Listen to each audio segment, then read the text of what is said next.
Hello दोस्तों, आज मैं आपको सुनाऊंगा सोने का अंडा देने वाली मुर्गी की कहानी। एक गांव में एक किसान अपनी पत्नी के साथ रहता था।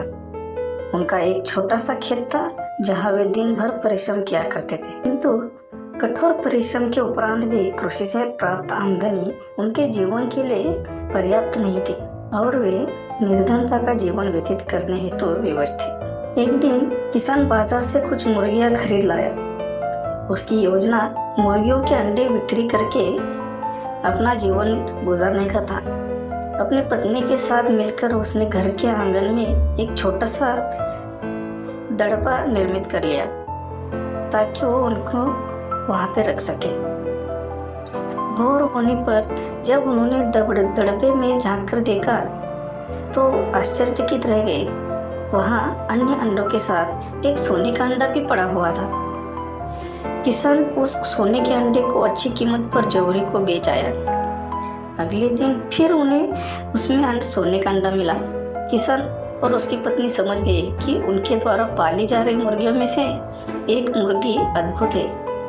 वह सोने का अंडा देती है। एक रात पहरेदारी करके उन्होंने पता लगा लिया कि कौन सी मुर्गी सोने का अंडा देती है। उसके बाद वे उसका खास ख्याल रखने लगे।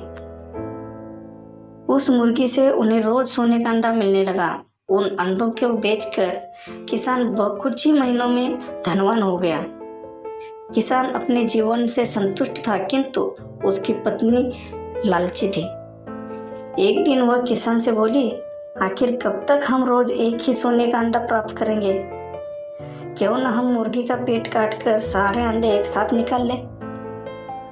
इस तरह उन्हें बेचकर हम एक बार में ही मालामाल हो जाएंगे और अमीर बन जाएंगे। पत्नी की बात सुनकर किसान के मन में भी लोभ निर्माण हो गया। उसने मुर्गी को मारकर उसके पेट से एक साथ सारे अंडे निकालने का मन बना लिया। वह बाजार गया और वहां से एक बड़ा चाकू खरीद लाया। फिर रात में अपनी पत्नी के साथ वह मुर्गियों के दड़बे में गया और सोने का अंडा देने वाली मुर्गी को पकड़कर उसका पेट चीर दिया। किंतु मुर्गी भीतर से सामान्य मुर्गियों की तरह थी। उसके पेट में सोने का अंडा नहीं था। किसान और उसकी पत्नी अधिक सोने के अंडों के लालच में उन्होंने अपने पैर पर कुल्हाड़ी मार ली थी और अपने एक मिलने वाले सोने के अंडे से भी हाथ धोना पड़ा था। तो दोस्तों, यह कहानी हमें यह सिखाती है कि लालच बुरी बला है। हमें कभी भी लालच नहीं करना चाहिए। जो मिल रहा है उसमें हमें संतुष्ट होना चाहिए। तो दोस्तों, ये थी आज की कहानी। ऐसी ही और कहानियों के लिए हमारे चैनल को लाइक और सब्सक्राइब कीजिए ताकि मैं आपके लिए ऐसी ही मज़ेदार कहानियाँ लाता रहूँ। धन्यवाद।